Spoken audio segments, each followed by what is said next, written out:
Hi and welcome back. Let's learn how to perfectly connect Gemini to Spotify on your iPhone or Android device.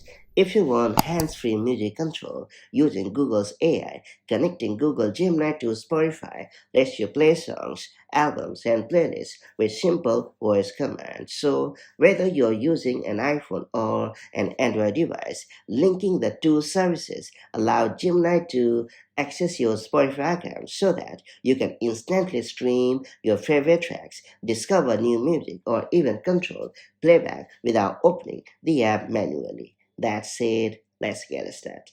So first you have to launch the Gemini app on your device.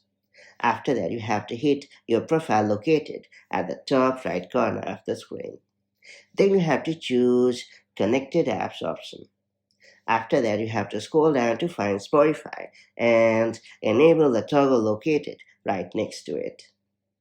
Then you have to follow the prompts to perfectly connect Gemini to Spotify.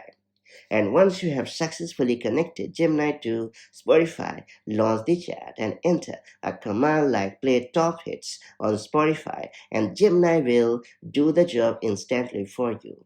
Once Gemini is successfully connected to Spotify, you can start using natural voice prompts to control your music anytime. Yeah, you got that right. Just ask Gemini to play a specific song, artist, playlist, or genre, and it will handle the rest through Spotify. And if you ever switch accounts or experience playback issues, you can easily reconnect the service in the settings. With everything properly linked up, you'll enjoy a smoother, smarter music experience across both iPhone and Android device. Now that you have unlocked this pretty cool feature, make the most of it in order to spice up your music time, and I'll catch you up in the next one.